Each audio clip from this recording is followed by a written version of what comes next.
Ito isang trivia. Ang unang-unang mamamatay tao, hindi tao, anghel.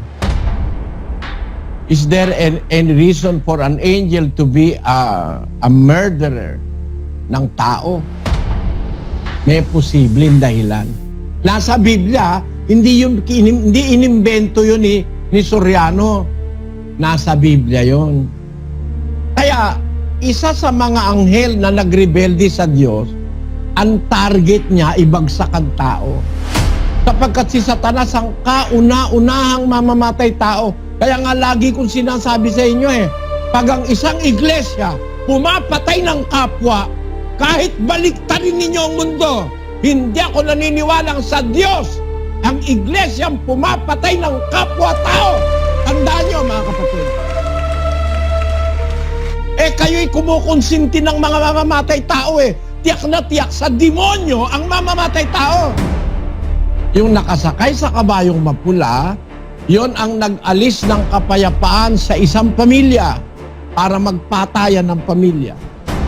Nag-alis ng kapayapaan sa isang komunidad para ang isang komunidad magkakontra-kontra. Sa isang probinsya, sa isang bansa, at sa international scene. Kaya ngayon, puro kontra ang gulo. Kahit kailan may kontra Kasi nga, hindi lang natin namamalayan, merong espiritu na nag-aalis ng kapayapaan sa tao, sa mundo. Pakukontrahin yung isa para magkagulo-gulo na. Ganun na nangyayari sa mundo. Kaya mga kapatid, alam niyo ba kung saan ang galing yan? Yung pagpapatayan na yan. Sa kauna-unahang mamamatay tao, mga anghel. Ayun, salamat. Ba kapatid na ang unang mamamatay tao, hindi tao? Mga anghel po. Ayan, si Satanas ang unang-unang mamamatay tao Ang convert niyang una para sa mga tao, ang unang convert niya sa mga tao si Cain. Kaya si Cain, pinatay niya ang kanyang kapatid na si Abel. Ito po'y espiritong galing kay Satanas para ang tao'y magpatayan sa isa't isa. Kasi si Satanas ang unang-unang mamamatay tao. Kaya matindi ang hinanakit ni Satanas. Mamamatay tao siya, pero meron siyang hindi mapatay. Paano po yun, kapatid na Eli? Sinasabi, meron siyang hindi mapatay.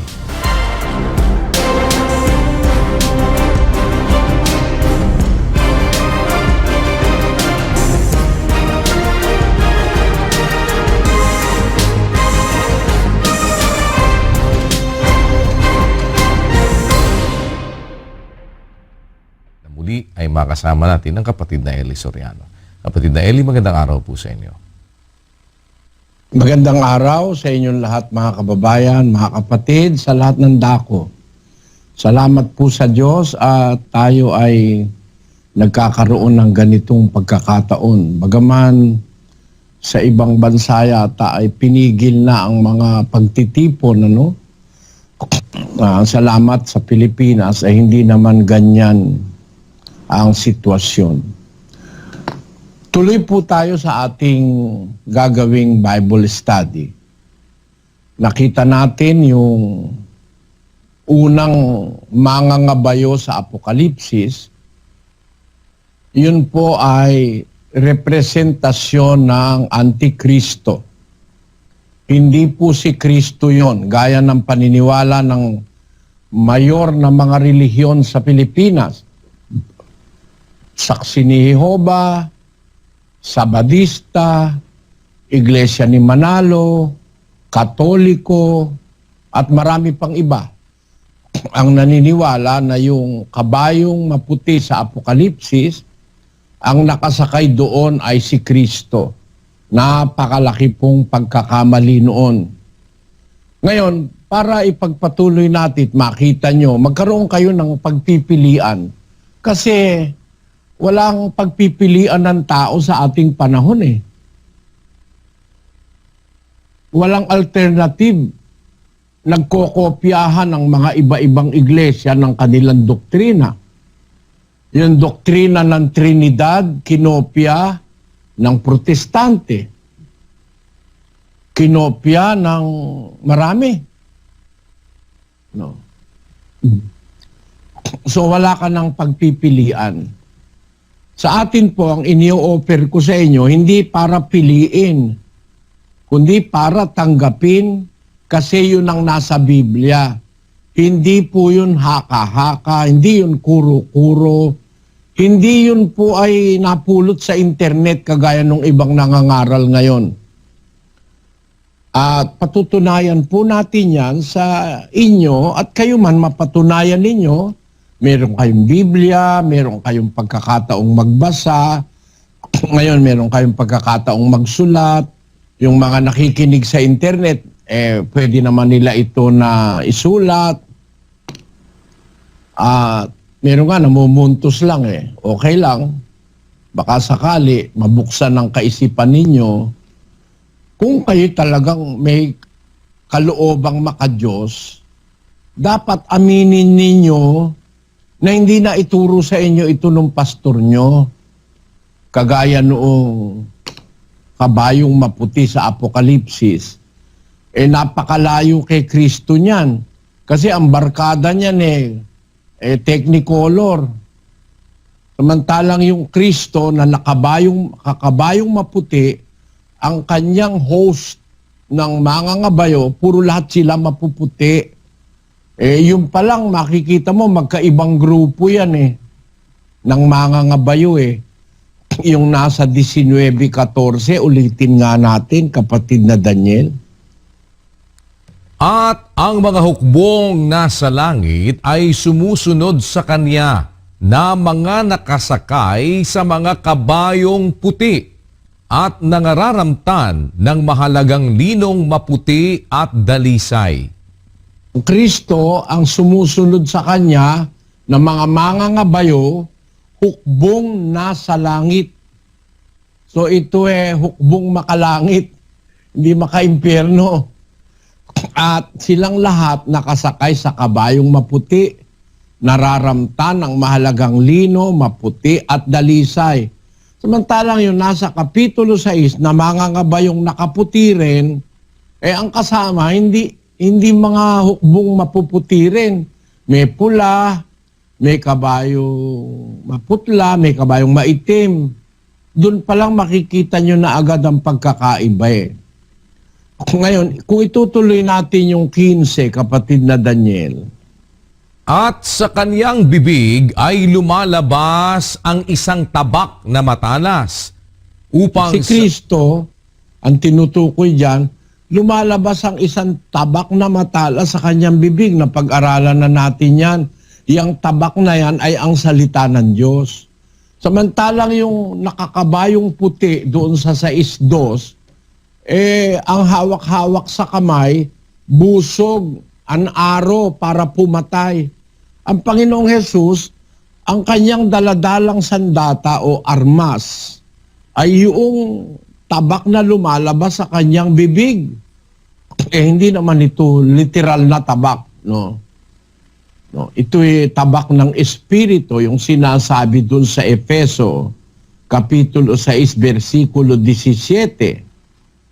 At magsikuha rin naman kayo ng turbante ng kaligtasan at ng tabak ng Espiritu na siyang salita ng Diyos. Ang lumalabas sa bibig nung nakakabayong maputi, na yun nga ang Kristo, tabak na matalas. Yung palang tabak na matalas na yun, salita pala ng Diyos yun. Kaya tiyak na tiyak, ito si Kristo. Ang katunayan, pagdating mo sa 19 ng Apokalipsis, basahin natin, sa 16. At siya'y mayroong isang pangalang nakasulat sa kaniyang damit at sa kaniyang hita, Hari ng mga hari at Panginoon ng mga Panginoon. Si Kristo nga, meron siyang pangalang nakasulat sa kanyang damit, sa kanyang hita. Hindi si Kristo yan, hindi yan yung kagaya nung nandoon sa isdos na nakakabayong maputi rin, pero ang daladala busog o aro para pumatay, para manlupig, yung mayaong manlulupig at lumulupig. No? Nakita nyo kung paano ang pagkakaiba niya nung nakaraan. Ngayon, itutuloy po natin. Para makita nyo sa ating Bible study, we are offering you the alternative which is in the Bible. Alternative, kumbaga, hindi yan yung turo ni Manalo, kasi si Manalo, yung kanyang turo, na yun daw kabayong maputi doon sa Apokalipsis 6:2, si Kristo raw yun, namana po yan ni Manalo sa Sabadista. Kasi si Manalo, bago nagtayo ng iglesia niya, naging miyembro ng Sabadista. Naging mangangaral siya ng Sabadista. Meron din siyang namana sa Christian Alliance. Kasi doon una siyang naanib si Manalo. Ngayon, yung namana ni Manalo sa Sabadista, tinuro niya. Namana rin yun ni kapatid na Perez nung araw. Tinuro rin sa akin yun pero salamat sa Diyos, ang naunawaan ko, hindi tinuro sa akin ng tao. Kasi nga, labag nga sa tinuro ng tao yung naunawaan ko Laban, yun namang tinuro ng Sabadista, ang possibility, namana rin niya yun sa ibang mga iglesia. Kagaya ng Saksi ni Jehovah, na nagturo na yun daw si Kristo. Katoliko, yun daw si Kristo. No? As early as the 4th century, tinuro ng Katoliko yun, na yun daw si Kristo, yung nakakabayong maputi. At binana naman niya ng iglesia ni Manalo na sa kanilang mga lathala na yung nakakabayong maputi ay ang Panginoon Kristo. Ngayon, puntahan natin ang susunod na kabayo at mangangabayo, mga kapatid.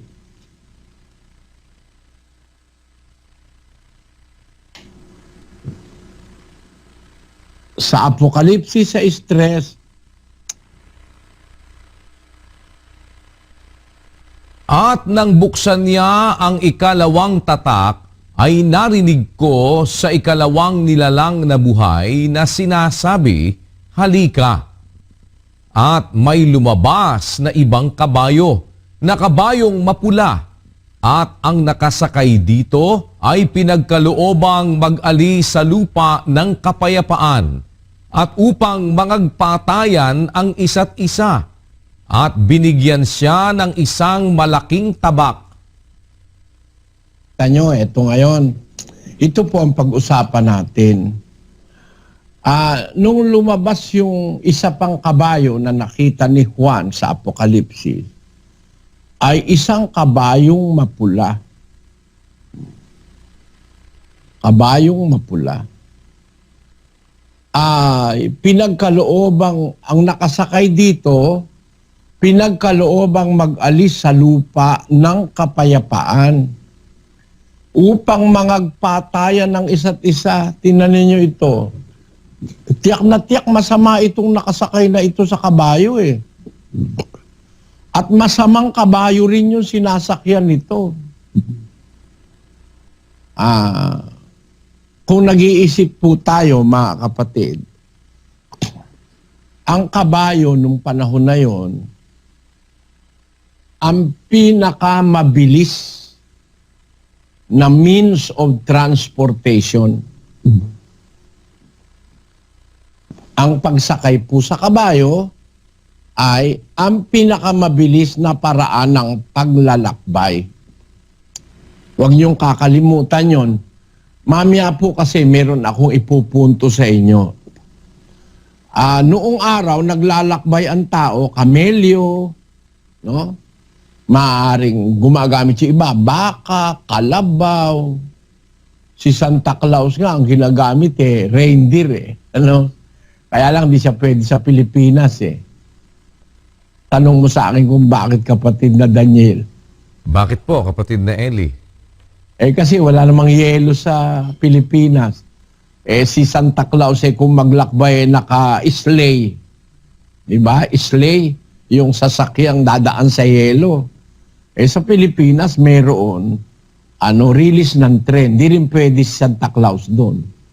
Mababangga siya pagdating sa tundo. No. Kaya maraming sasakyan ang tao para makabiyahe. May sasakyan, sumasakay sa kalabaw. Nakita ko yun sa mga bukid eh.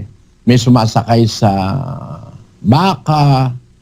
May sumasakay nga sa aso eh. Maraming aso, pigsama-sama. May sumasakay sa kamelyo. No?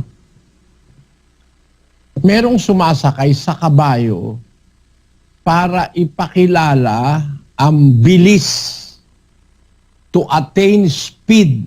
Tandaan nyo, ang pagsakay sa kabayo to attain speed para magpadali ng pagbibiyahe. Iyan po ang pagsakay sa kabayo. Sa Biblia at sa naturalesa, sa realidad. Kung gusto mong mas mabilis ang biyahe, sasakay ka sa kabayo. So, meron tayong ideya ngayon, itong 4 na mangangabayo sa Apokalipsis. May mission ito na nagmamadali. Nagmamadali ito. Kasi kung sasakay sila sa kamelyo, maiiwanan sila. Tanong mo sa akin kung bakit, kapatid na Daniel. Bakit po may iwanan sila kung sa kamelyo? Kasi si Kristo nakasakay sa kabayo eh. Hindi sila makakahabol. Hindi sila makakaabot. Ma-overpower silang masyado. Kaya kailangan din silang mga bayo. Yan ang mga puntong iniiwan ko sa inyo. Makikita nyo ang pagliliwanag niyan sa darating nating pagbabasa. Kaya iniiwan ko na agad sa inyong kaisipan. Ang kabayo po ay sasakyan na nagpapakitang ang nakasakay gustong makabiyahe ng mabilis. Ngayon, palang nakakabayong mapula, ang nakasakay dito, pinagkaloobang mag-alis sa lupa ng kapayapaan upang magpatayan ang isa't isa. Alam nyo, agad-agad, alam mo, masama ito eh. Kasi patayan ng daladala nitong nasa kabayong mapula eh. At pagkapatayan, labag sa kalooban ng Diyos yan. Kasi bawal ng Diyos ang tao magpapatayan. Nagalit nga ang Diyos doon sa unang-unang mamamatay tao na tao eh. Diba? Basahin natin ang Henesis sa Kapitulo 3 o sa 4, versikulo 9. At sinabi ng Panginoon kay Cain, saan naroon si Abel na iyong kapatid? At sinabi niya, aywan ko, ako ba'y tagapagbantay sa aking kapatid? At sinabi niya, anong iyong ginawa? Ang tinig ng dugo ng iyong kapatid ay dumadaing sa akin mula sa lupa. At ngayoy sinumpa ka sa lupa na siyang nagbuka ng bibig na tumanggap sa iyong kamay ng dugo ng iyong kapatid. Mamamatay tao ito eh. Siya ang kauna-unahang tao na mamamatay tao. Pero meron pang naunang mamamatay tao sa kanya. At yun ang hindi natin na i-consider karaniwan ng mga pastor na ang unang-unang mamamatay tao ay si Satanas. Ano po? Iyon ang nakasulat sa 8:44 ng Juan. Kayo'y sa inyong amang diablo at ang mga nasa ng inyong ama ang ibig ninyong gawin. Siya'y isang mamamatay tao buhat pa ng una at hindi nananatili sa katotohanan sapagkat walang katotohanan sa kanya. Pagka nagsasalita siya ng kasinungalingan, ay nagsasalita siya ng saganang kanya, sapagkat siya'y isang sinungaling at ama nito. Nakita nyo mga kapatid, alam nyo mga kapatid, dito sa sinasabi ko, akala ng iba ang mamamatay tao, tao. Hindi natin alam, meron palang unang-unang mamamatay tao. Yun pala ang dyablo. Galit siya sa tao. Mamamatay tao siya. Kasi kung di ka naman galit, ba't ka naman mamatay tao? Ba't ka naman papatay ng tao kung hindi ka galit sa tao? No? Kaya, ang aking masasabi sa inyo, ito isang trivia. Ang unang-unang mamamatay tao, hindi tao, anghel. Maaari, tanungin nyo sa akin, bakit ang unang-unang mamamatay tao hindi tao, kundi anghel? Anong reason? Is there any reason for an angel to be a murderer ng tao? No? Kaya lang, kaya matindi ang hinanakit ni Satanas. Mamamatay tao siya, pero meron siyang hindi mapatay.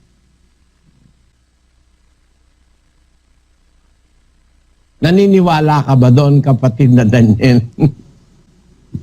Paano po yun, kapatid na Eli, na sinasabi niyo, meron siyang hindi mapatay? Sa sobrang galit niya sa tao, pwede niyang patayin ng tao, pero meron siyang hindi mapatay . Basahin natin ang Mateo 10:28.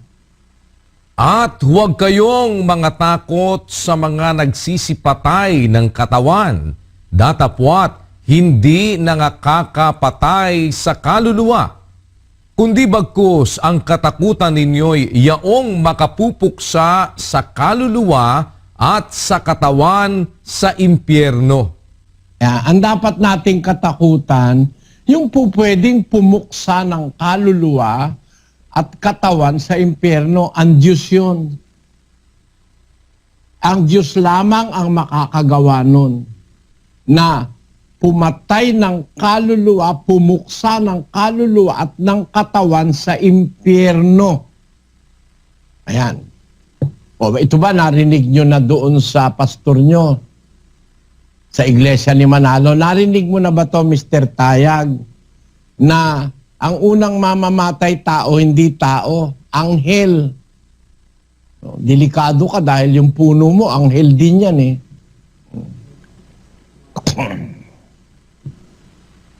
Delikado ka dyan kung mag-aaral ka ng Biblia. Sa mga anghel, may delikado diyang punto. Dahil merong mga anghel na sumama, ayaw pasakop sa Diyos. At nagrebelde sa Diyos, at yung kanilang pinakamasama sa kanila, si Satanas, naging Diablo, naging Satanas. Yung Satanas, ang tawag doon, the arch enemy of God, ang pinakamapait na kalaban ng Diyos. Gagawin lahat ni Satanas para patayin ng tao. Pero anong reason? Bakit magkakaroon ng mga anghel ng grudge? Grudge ba tawag doon, kapatid na Daniel? Opo, kapatid na Eli, parang yung kimkim na galit o kimkim na parang inggit at sama ng loob. Grudge nga ang tawag siguro noon sa English. Bakit pwedeng magkaroon ng grudge ang mga anghel sa mga tao? Kung ang mga anghel ay hindi talaga matalimahin sa Diyos, pwede silang magkaroon ng grudge sa mga tao. Bakit? Pakinggan nyo sa isang talata ng Hebreo. Hindi ito tinuturo sa seminaryo . Hindi rin ito tinuturo sa mga iglesia. Maaari bang ang anghel magkaroon ng grudge, selos, inggit, puot sa tao? Ano ang possible reason? Ayon sa Biblia. Basahin po natin ang Hebreo. Sa kapitulo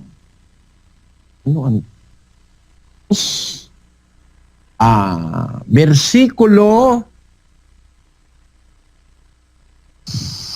6, patuloy kapatid na Daniel.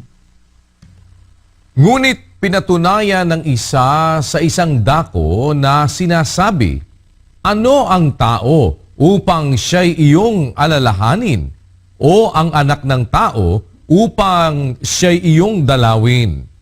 Yan. Sabi ng isa, sabi ni San Pablo, ang sinasabi, ano ang tao upang siya'y iyong alalahanin o ang anak ng tao upang siya'y dalawin mo?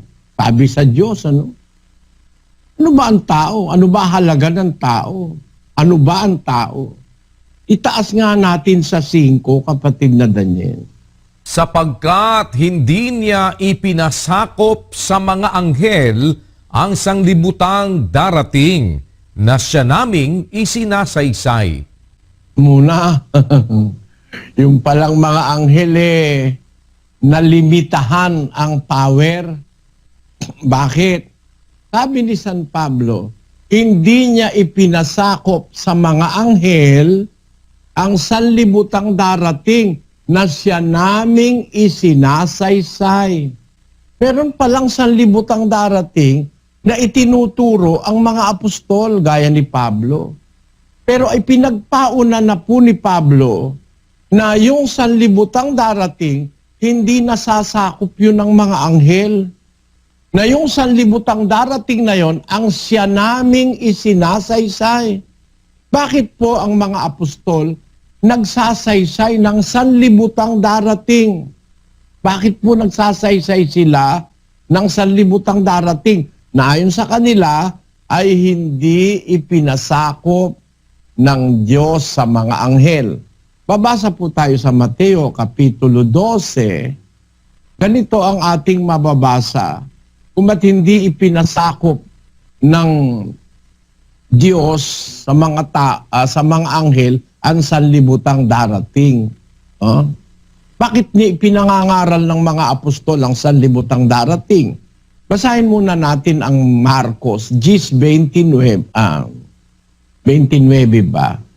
Hindi. 10.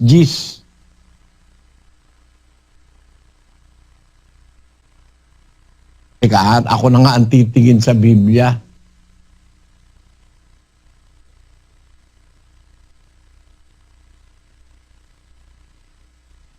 Is 29 nga. Sinabi ko.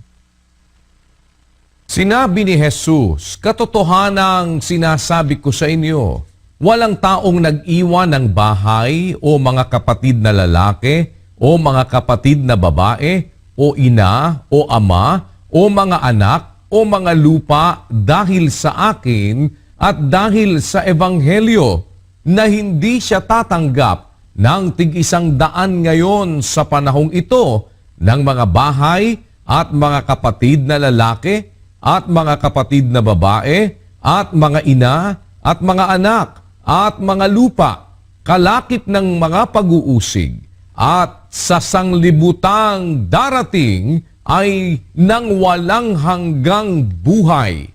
Kaya pala naman nagsasaysay ang mga apostol na merong sanlibutang darating kasi ipinangaral pala ni Kristo, meron pala talagang sanlibutang darating.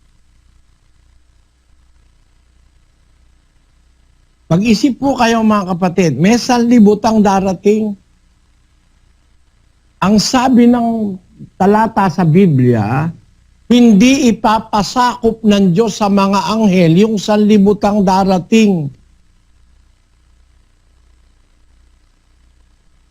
Na yung sanlibutang darating na yon, ang aming isinasaysay, sabi ng mga apostol. Ba't nila isinasaysay? Kasi pinangaral ni Kristo yun eh.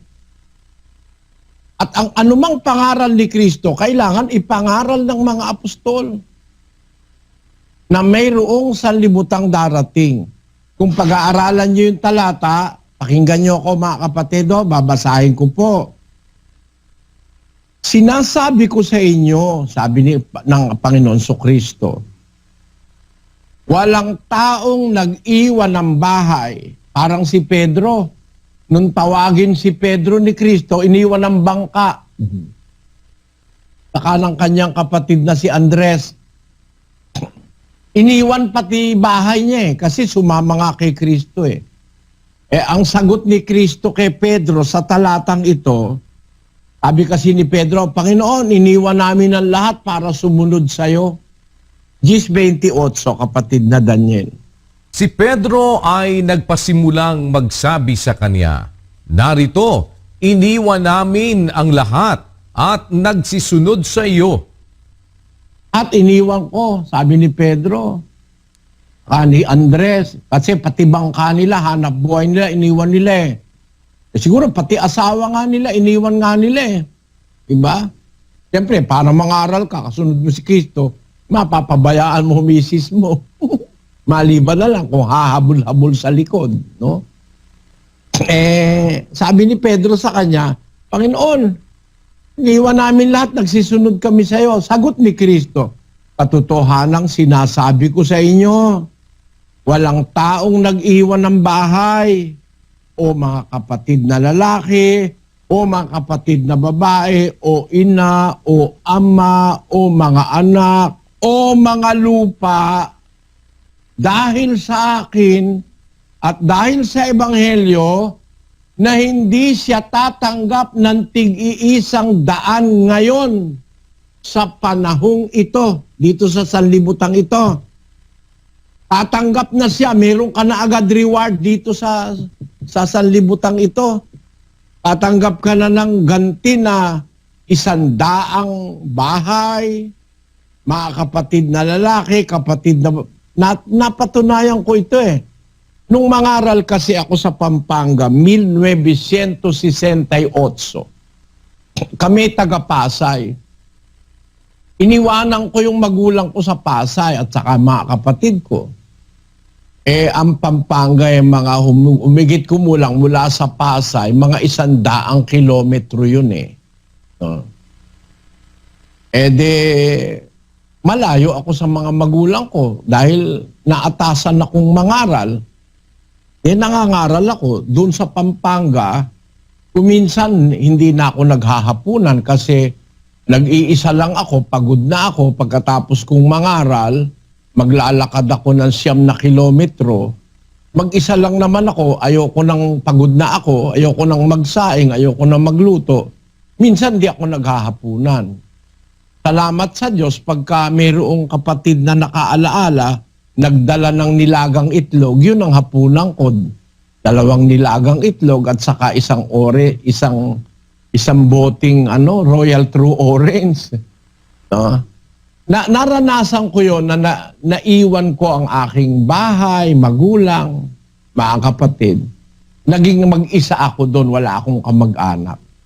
Pero sabi ng Diyos, tatanggap ka ng tig-isang daan ngayon sa buhay na ito, naganti niya na kapatid, magulang, ina, ama, abay nagkatotoo sa akin eh. Naiwan ko yung nanay ko, iisa. Ang nanay ko sa Pampanga, dami. Itinuring akong parang anak. Alam niyo kung bakit? Nung mangaral po ako kasi, 19 anyos lang ako noon. Parang totoy na totoy ako noon eh. Napakabata ko pa noon. Kaya parang yung mga kapatid na Nati, kapatid na Goring, 3 Goring yon. Goring Fernando, Goring Gabiola, at Goring Sunga. 3 mga nanay-nanayang ko yun doon.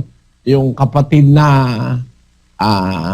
Claring, yung kapatid na yung nanay ni Sis Pining, ano nga ang pangalan nun? Maring. Kapatid na Maring. Ayun, si kapatid na nanay ni kapatid na Luming. Kapatid na, kalimutan ko pangalan. Pagkalimutan ko na matanda na kasi ako eh. Yung nanay ni kapatid na Luming, si kapatid na, nakalimutan ko pangalan. Yun, parang nagsilbing mga nanay ko eh. Na nung lumao na, 6 na sila sa iglesia, para ko silang mga ina na talagang inaalaala ako, nagluluto, no? Sabi ng Panginoon Kristo, pag iniwan mo yung bahay mo, lupa mo, nanay mo, kapatid mo, tatanggap ka sa buhay na ito ng makaisandaang ganti na nanay, lupa, bahay, daing bahay ko. Pwede ako mamili ng bahay doon eh. Niyayaya ako nung kapatid, dito ka na lang sa amin tumira, Brad Eli. Oh, yun naman isa, dito ka na lang sa amin. Eh kaya kahit saan ako pumunta, meron akong parang bahay, matutuluyan. Meron akong matutuluyan sa Bacolor, meron akong matutuluyan sa Betis, may matutuluyan ako sa San Antonio, may matutuluyan ako sa Santo Cristo, marami. Nag-aagaw-agawan pa nga sila para magpatuloy ako eh. Sabi ko, tama yung sabi ng Panginoon Kristo. Pag iniwan mo yung dahil mangangaral ka na ebanghelyo, gagantihin ka ng Diyos ng makaisandaang bahay, kapatid na lalaki, kapatid na babae, ina, no? Dadami ang ang magmamalasakit sa'yo. At higit sa lahat, kalakip ng mga pag-uusig. May pag-uusig ka palang dadaanan. Kaya nga, siguro mga 4 na beses akong pinagtangkaan patayin ng iglesia ni Manalo sa Pampanga. Nakatakas lang ako. Nung minsan, natsyempohan na ako, pero hindi ako napuruhan. 5 diakono ng iglesia ni Manalo, pinagtulong-tulungan akong bugbugin, 1 linggo ako sa ospital. Kaya lang, nung ako'y hahambalusin na nung pinagsusuntok ako nung hambalusin na ako nung 2x2, may nakakitang matandang babaeng nagsisigaw, nagtakbuhan sila. Ayon. Kaya kalakip ng pag-uusig, sabi ng Panginoong Kristo, tatanggap ka ng mga ganti 100 beses, kalakip ng mga pag-uusig, may uusigin ka. At sa sanlibutang darating ng walang hanggang buhay. Meron palang sanlibutang darating na sinasabi si Kristo. Kaya pala sabi ni Pablo, meron silang sanlibutang darating na ipinangangaral ng mga apostol. Kung babalikan natin yung 2:5, kapatid na Daniel, sapagkat hindi niya ipinasakop sa mga anghel ang sanglibutang darating na siya naming isinasaysay. yan, maaari yan, panggalingan niya ng Nakita ng mga anghel, meron silang hindi masasakop. Meron silang hindi madudumina. At ang isa ron ay ang sanlibutang darating na isinasaysay ni Kristo dahil kaya isinasaysay din ng mga apostol. Nangaral pala si Kristo, merong sanlibutang darating. Kasi itong kasalukuyang sanlibutan, sakop ng anghel ito mga kapatid. Mula sa panahon ng una, ang nakipag-usap kay Abraham, anghel. Ang nakipag-usap kay Isaac, anghel. Ang sinusunod ni Jacob, anghel. No? Ang sinusugo ng Diyos sa kanila, nakikipag-usap sa kanila, anghel. Yung mga nakipag-usap na mga anghel, yun din ang nakipag-usap kay Moises sa panahong Israelita, anghel din. Mga anghel din ang nagbigay ng 10 utos.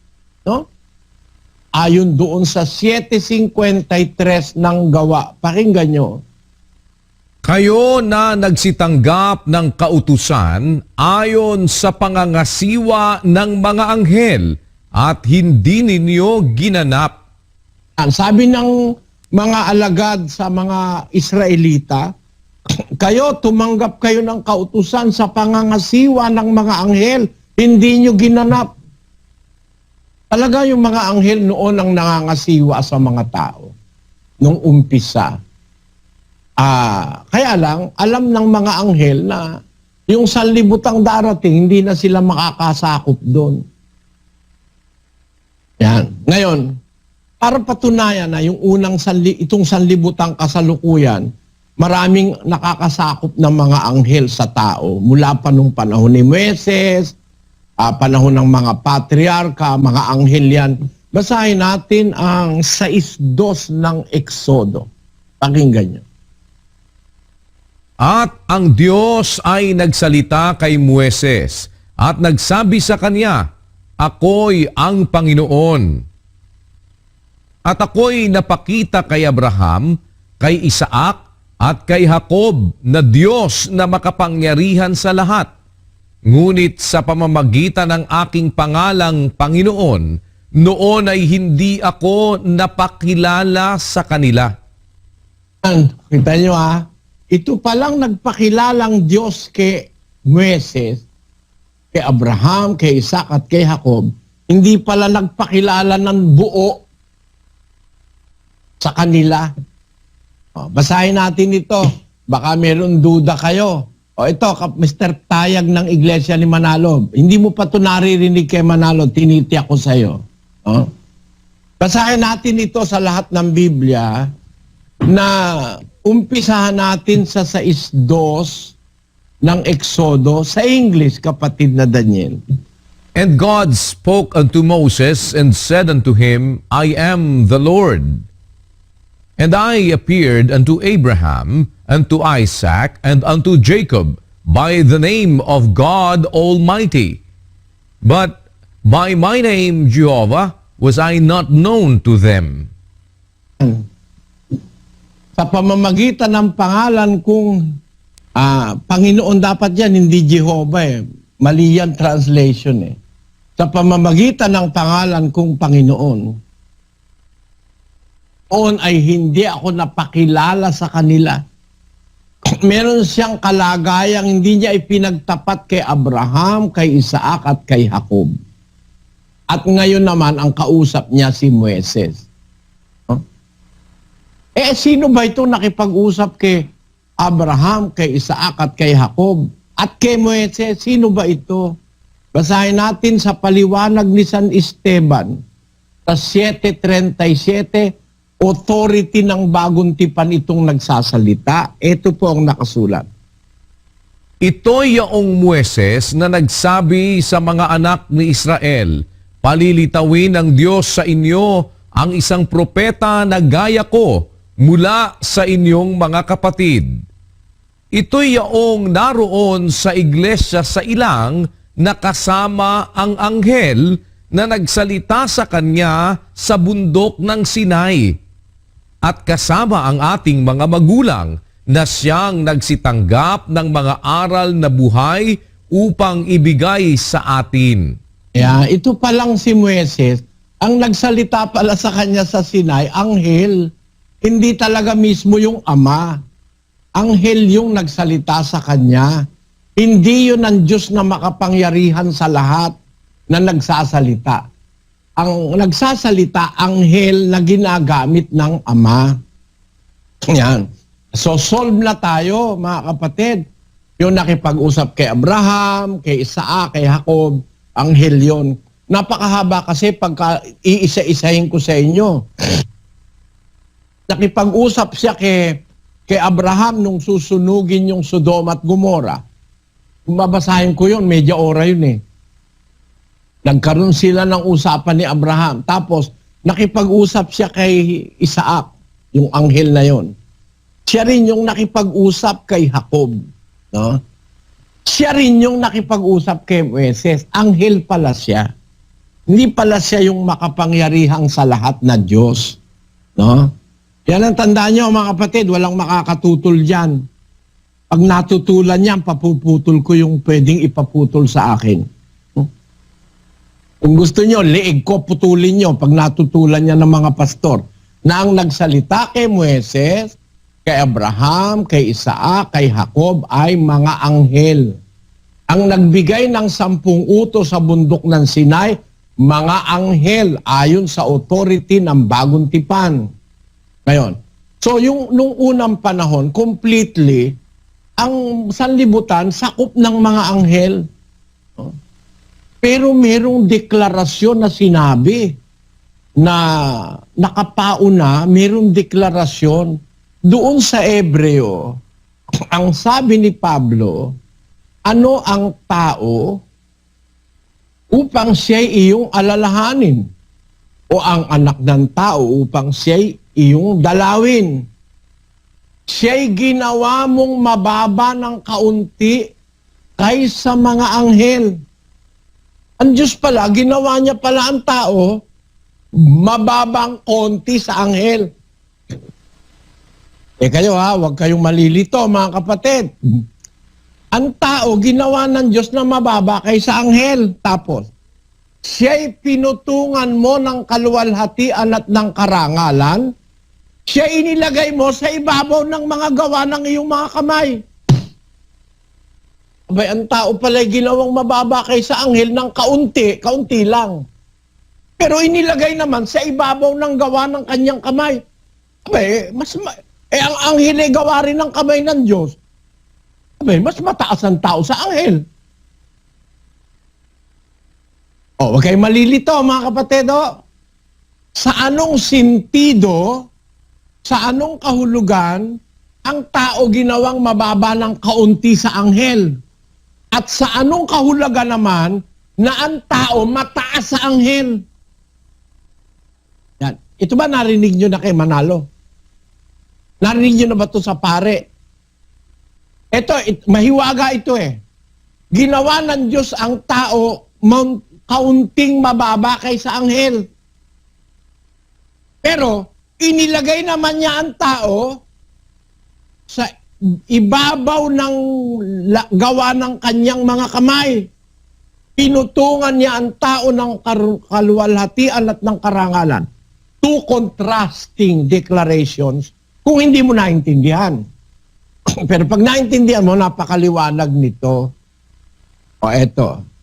Ito ba tinuro ng pare na ang tao ginawang mababa ng konti lang sa anghel, pero pinutungan naman ng kaluwalhatian at ng karangalan at inilagay pa sa ibabaw ng gawa ng kamay ng Diyos. Ibig sabihin, mas mataas pa sa anghel.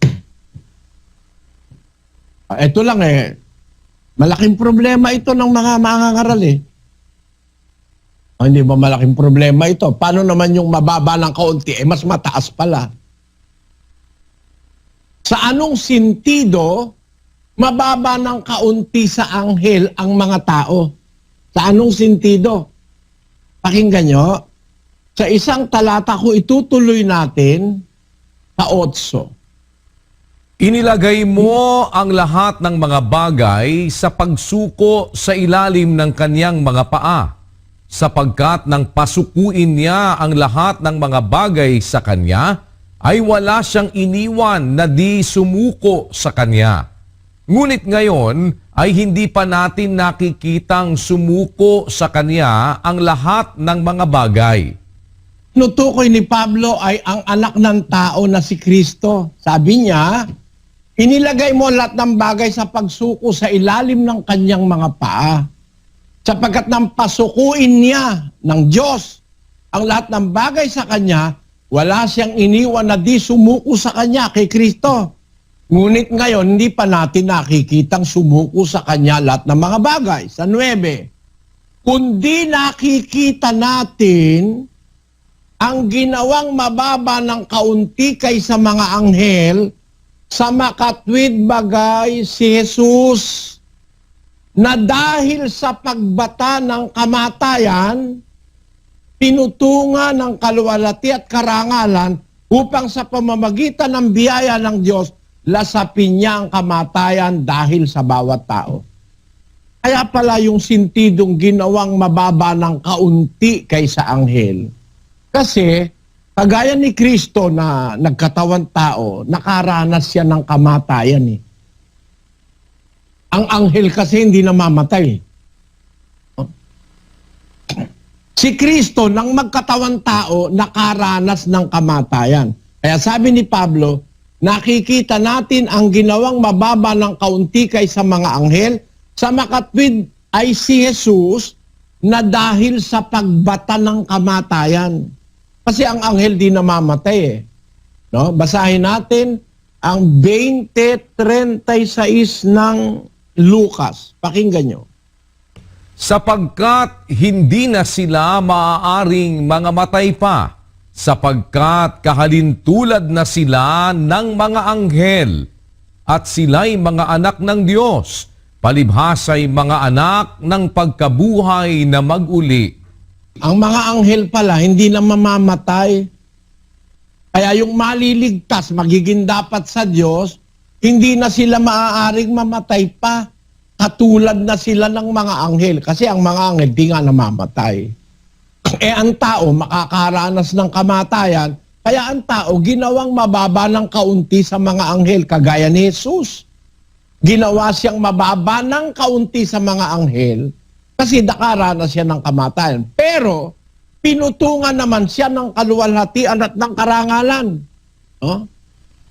Ang tinutukoy sa 2:5, dalawa eh. Tao at anak ng tao.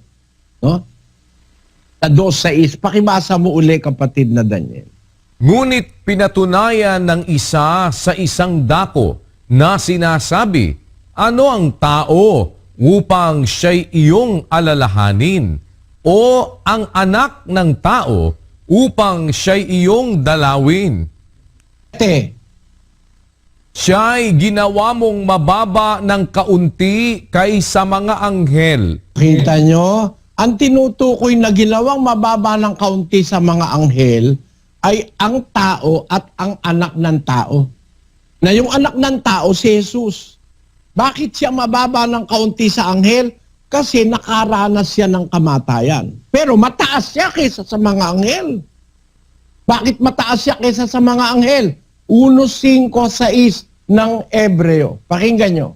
Sapagkat kanino nga sa mga anghel sinabi niya kailanman, ikaw ay aking anak, ikaw ay aking ipinanganak ngayon. At muli, ako'y magiging kaniyang ama at siya'y magiging aking anak. At muli nang dinadala niya ang panganay sa sangkalupaan ay sinasabi, at sambahin siya ng lahat ng mga anghel ng Diyos. Mataas si Kristo sa mga anghel eh. Pinapasamba nga siya sa kanya lahat ng mga anghel ng Diyos eh. Kaya ang mga anghel, sasamba kay Kristo yan eh. Nakita nyo mga kapatid? Pero ginawa siyang mababa ng kaunti sa mga anghel. Ano ba yun? Magkakontra? Meron ba namang mababa ka sa kaysa anghel? Sasamba sa iyo anghel. Sa anong sentido siya mababa ng kaunti sa anghel? Kasi dumanas siya ng kamatayan nung magkatawan tao siya.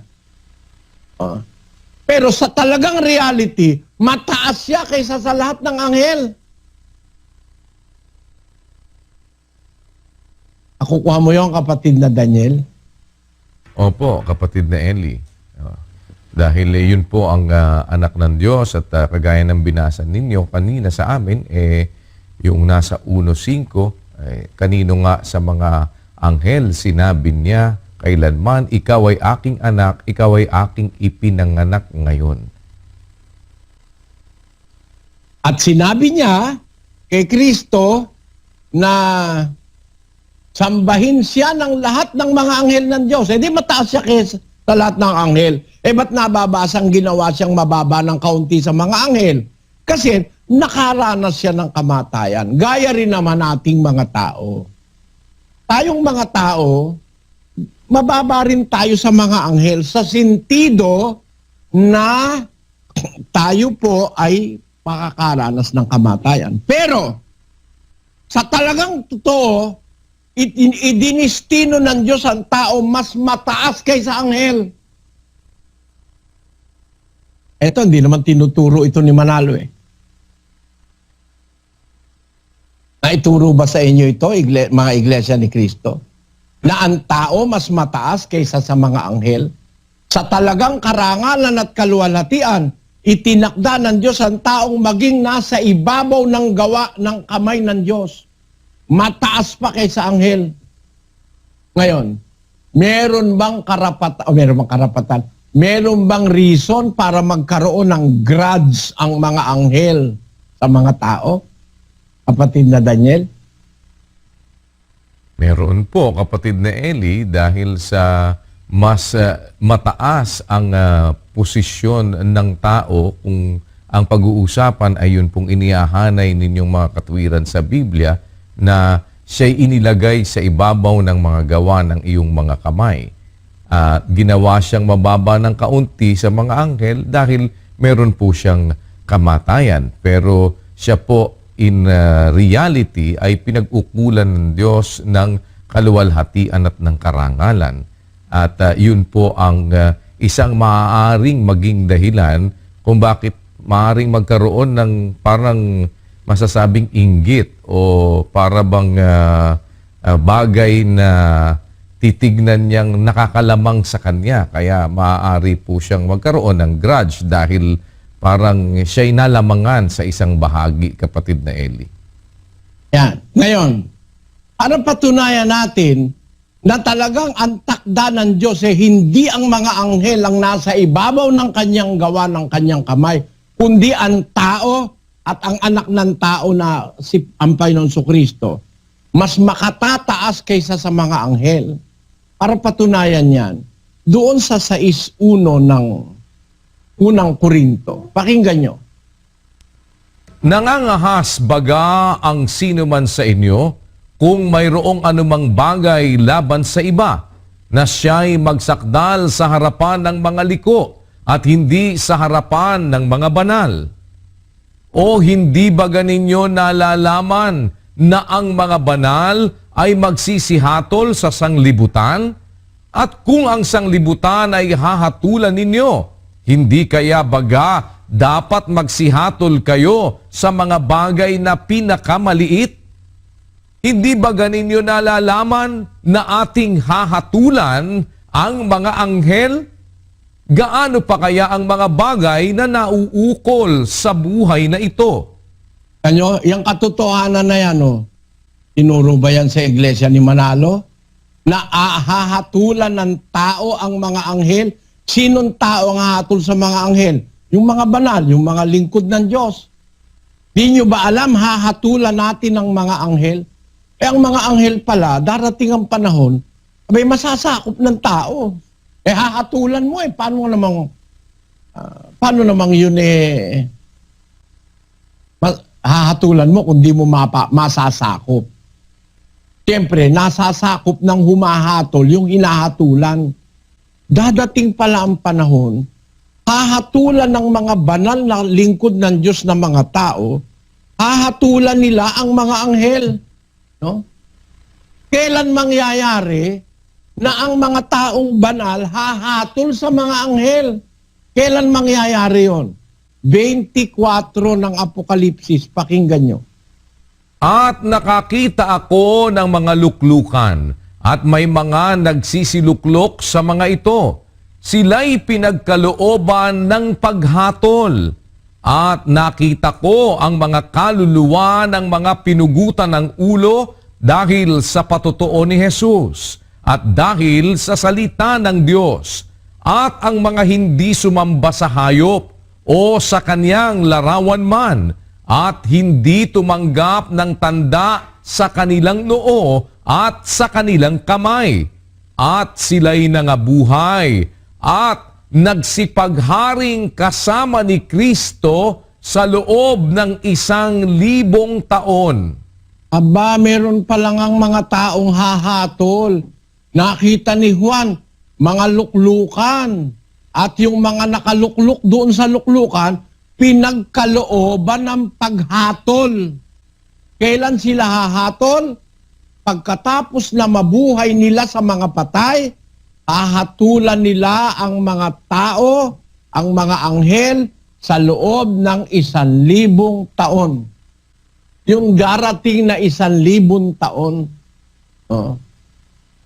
yung darating na millennium pagkatapos ng unang pagkabuhay na mag-uli, yung mga mabubuhay sa unang pagkabuhay, yun ang sasakop sa buong mundo kasama ni Kristo. Yun ang hahatol sa buong mundo kasama ni Kristo. Yun din ang hahatol sa mga anghel kasama ni Kristo doon sa loob ng 1,000 taon. Kaya pala, ang mga anghel hindi sasakop doon sa sanlibutang darating. Na yun ang isinasaysay namin, sabi ng mga apostol. Ang anghel pala, doon sa darating na yun, hindi na sila sasakop, sila nasasakupin. Mga kapatid, meron ba ngayong maaaring posibleng dahilan kaya merong anghel may galit sa tao? May posibleng dahilan. Nasa Biblia, hindi inimbento yun ni Soriano. Nasa Biblia yun. Kaya, isa sa mga anghel na nagrebelde sa Diyos, ang target niya, ibagsak ang tao. Nangyari na nga sa Eden. Yung Diablo na dating anghel, tinarget ang tao, gusto niyang patayin ang mag-asawang Adan at Eva. Sabi kasi ng Diyos, lahat ng punong kayo makakain nyo, dito lang huwag kayo kakain. Pag kumain kayo yan, mamamatay kayo. Sabi ng Diablo, nung ahas, hindi kayo mamamatay, sige kumain kayo. Noon na nag-umpisa na bilangan ng araw si Adan. Kasi kung di siya kumain, wala siyang kamatayan. Doon na siya mag-uumpisang magkakasakit, tatanda. Dahil doon sa paglabag sa utos ng Diyos, hanggang sa mamamatay siya. At napatunayan sa kasaysayan, namatay naman sila. No? Kaya yung anghel na naging Diablo, meron siyang ako kahit hindi ko narinig, kahit hindi ko nakita yung puso ng Diablo, meron siyang puot sa tao. Sabi ng Panginoong Hesus kasi, kayo'y sa inyong amang Diablo. Ang mga nasa, may nasa yung ama niya, yung Diablo, ang mga nasa ng inyong ama, ibig niyong gawin, sabi ng Panginoon Kristo sa mga Hudyo. Kasi gusto nung Hudyo, patayin siya, binabato siya. Pinagbababato siya ng mga Hudyo. Sinabi niya, kayo sa inyong amang Diablo, ang nasa ng inyong ama, ibig niyong gawin, mamamatay tao siya, buhat pa ng una. Una pa pala mamamatay tao na to, gusto nang pumatay ng tao Galit siya sa tao. Si Satanas, may grudge, may galit sa tao. Pati yung kanyang mga nakumbinsing mga anghel na magrebelde sa Diyos, may galit sa tao lahat yan. Yung mga naging demonyo. Kaya yung mga naging demonyo, pagka sumakay sa tao, yung mga demon possessed, yung may demon possessed, yung sarili nila sinusugatan yung nasa Gadareno. Sarili niya mismo sinusugatan niya. Bakit? Ikaw bang tao, sarili mo, susugatan mo? Ikaw bang tao mag-isa, magpapakamatay ka? May demonyong nagtatrabaho sa'yo. Kasi, yun ang nasa ng demonyo. Ang nasa ng inyong ama, ibig niyong gawin, siya'y mamamatay tao. Buhat pa ng una. Ngayon, bakit natin ito pinag-aaralan, mga kababayan? Kasi po, yung nakita natin sa kabayong mapula, ang nakasakay ang wika dito, pinagkaloobang mag-alis sa lupa ng kapayapaan. Siya pala ang taga-alis ng kapayapaan. Mga kapatid, at para ang mga tao, pag walang kapayapaan, magpatayan sa isa't isa. Yan. Kaya ngayon, makakakita ka ng mga tao, ang tawag nila, trigger happy, bloodthirsty, na pumapatay talaga. Napakatindi na ng kasamaan ngayon, napakabilis lumaganap ng kasamaan nitong nakasakay sa kabayong mapula. Ang tao nagpapatayan na sa gera. Naku po. At yung coronavirus na sinasabi ngayon, meron silang inilik sa internet na maaaring kaya napakatindi niyang coronavirus, ginagawa yan ng komunistang China na biological warfare. Maaaring totoo, maaaring hindi. Pero bakit ko ini-entertain sa isip ko yung ganon? Kasi doon sa Syria, yung presidente ng tarantado na walang Diyos, pangalan ng gagong presidente na yun?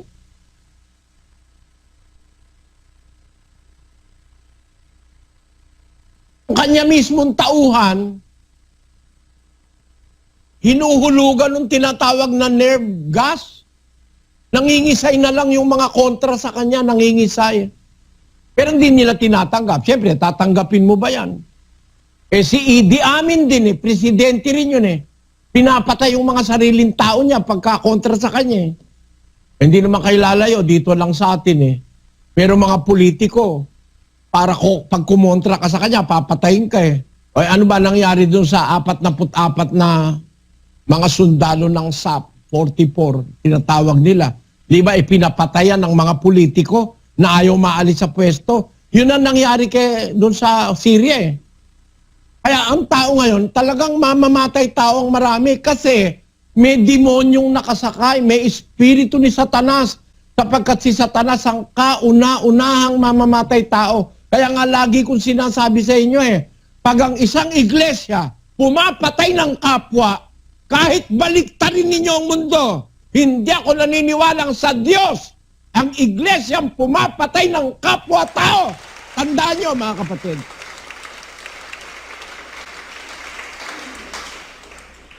Tiyak na tiyak ang mga iglesyang pumapatay ng kapwa-tao sa demonyo. Ano ba kung patayin ninyo ko, mga demonyo kayo? Matagal nyo naman akong pinagtangkaan patayin Salamat ka sa Diyos, umabot pa ako ng 73 Salamat sa Diyos.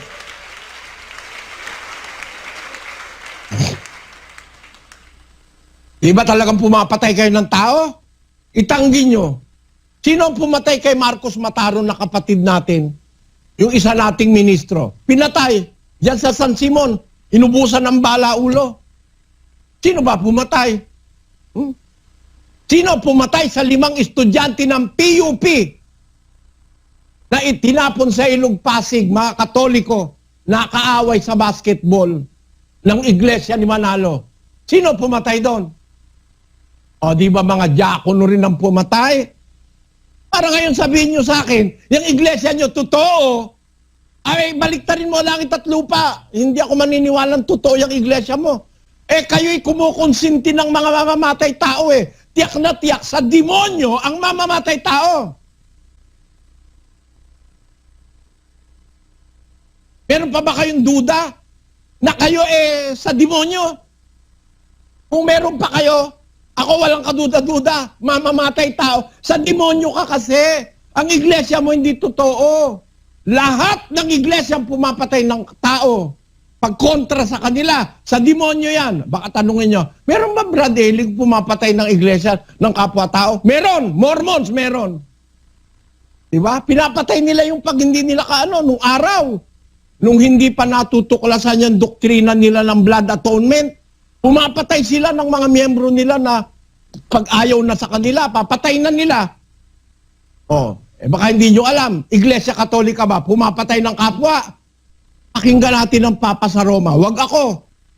Bagay, kahit ako demanda nyo, nasa periodiko yan Ano sabi ng Papa sa Roma? Foreign Post. Pakibasa mo kapatid na Daniel. Ito po, lumabas ng March 16 to 22, 2000, Volume 8, number 370. Please forgive us. The Vatican. Pope John Paul II embracing the crucifix in St. Peter's Basilica in Penance in a public confession unprecedented in the history of the Roman Catholic Church, begged forgiveness on Sunday for the sins of the Church over the past 2,000 years. The pontiff referred specifically to the Crusades and to the 300,000 people who were burned at the stake in the Inquisition. Kita nyo? Nung magtatag ang Iglesia Katolika nung tinatawag nilang Inquisition. In Spanish, they call it Santa Inquisition. Totoo bang may Inquisition? Tingnan nga natin ang Catholic Encyclopedia. Idini-deny ba ng Katoliko na talagang nagsigawa sila ng Inquisition? No? Iniimbestiga ang mga taong ayaw tumanggap sa Katoliko at pagka narapatan ka, todas ka, patay ka. Kaya sabi ng Papa, patawarin nyo kami dahil sa 300,000 mga taon sinunog ng Iglesia Katolika nang hindi naniniwala sa kanila. Ya? Nasa dyaryo yan. Pwede naman ako i-demanda niyang mga nagdidemanda na yan eh. Di-demanda niyo ako. Sanay na ako dinidemanda eh. Awa ng Diyos, hanggang ngayon, hindi pa ako nakukulong. Baka maipakulong niyo ako. Pag sinabi ko, ang Iglesia Katolika sa panahon ng Inquisition, pumatay ng daan-daan libong tao, pati milyon pa. Basahin natin. Meron ba talagang Inquisition sa Iglesia Katolika? Basahin natin ang Modern Catholic Dictionary. Ito ay may nihil obstat at may imprimatur ng Iglesia Katolika. Basahin natin ito, kapatid na Daniel. Inquisition, the special court or tribunal appointed by the Catholic Church to discover and suppress heresy and to punish heretics. The Roman Inquisition of the middle 12th century, with its ecclesiastical courts for trying and punishing heretics, arose during the ravages of the anti-social Albigensian sect, whose doctrines and the practices were destructive not only of faith but of Christian morality and public order. Sinasabi nyo lang yan na yung Albigensian, ang doktrina ay destructive sa pananampalataya at sa moral Kristiyano. Hindi totoo yan. Hindi totoo yan. Dinadahilan nyo lang, kaya nyo pinagpapatay dahil lumalaban sa Iglesia Katolika. Hindi. Hindi lumalaban. Si Rizal hindi naman lumalaban ng karnal eh. Tama? Nagsulat lang siya ng mga kontra sa Iglesia Katolika. Kaya siya ay pinag-inita ng gobyerno Espanyol dito sa Pilipinas, pinapatay sa... tanungin mo na lang si Presidente Duterte, kaya galit na galit siya sa Katoliko eh. But alam naman niya kasaysayan eh. Pag nag-aaral ka naman, hindi ka bulag, malalaman mo, bakit may 13 martires sa Cavite? Diba meron 13 martires dyan sa Cavite? Siyudad ng 13 martires? Bakit may gumbursa? Mga paring Pilipino na nakakita ng pang-aabuso ng Iglesia Katolika sa Pilipinas, nagsalita ng mga laban, pinagpapatay. Bakit pinatay si Rizal sa Luneta? Dahil nagsalita siya ng laban sa Iglesia Katolika. Yan ang nangyari sa Inquisition noong humigit kumulang 1,100 taon. Naglagay ng Inquisition ng Iglesia Katolika para parusahan, patayin, sunugin ang ayaw maniwala sa kanya. Kaya nga nakapaghari siya eh.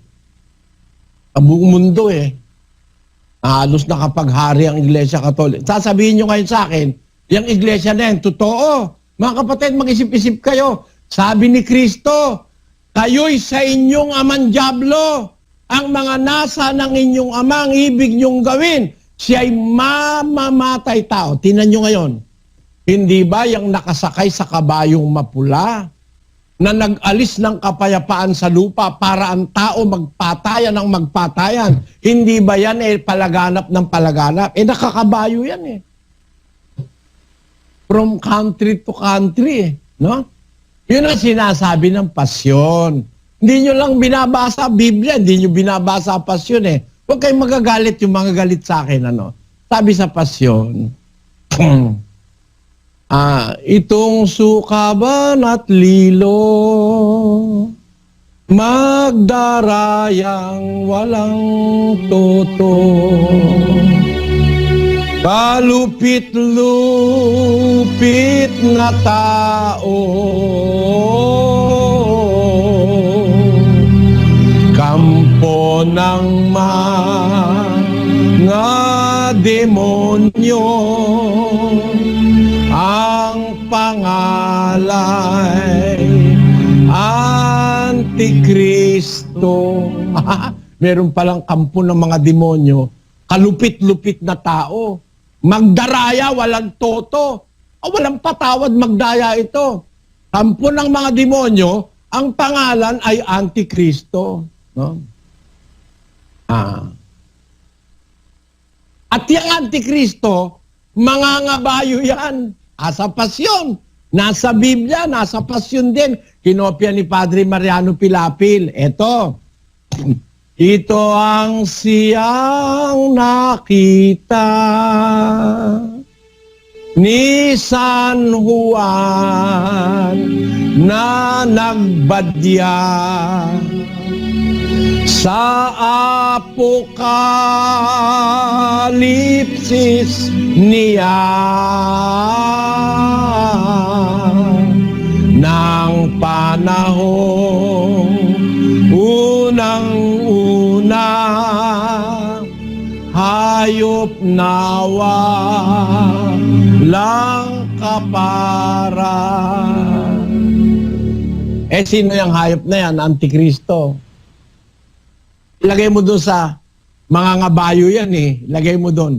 Mahaba, mamamala. Marami akong aanuhin eh. Marami akong kakantahin pagka... Ang mga pagmimilagro. Nagmimilagro pa pala yan.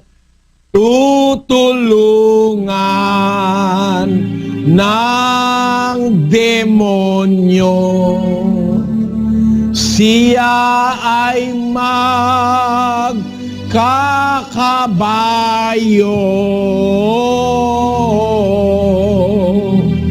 Anupat sa buong mundo maghahari itong lilo. Abay, mga ngabayo pa pala eh. Ibig sabihin nga, sinasabi ko sa inyo, nangangabayo para mabilis ang mabilis ang paglaganap. Kaya nga lumaganap na sa mundo ngayon yung diwa nung nung nakasakay sa kabayong mapula. Inalis niya sa lupa ang kapayapaan, nagpapatayan. Biro mo magkakalahi. Merong civil war nung araw sa Amerika. Magkakalahi. No? Merong civil war sa Syria.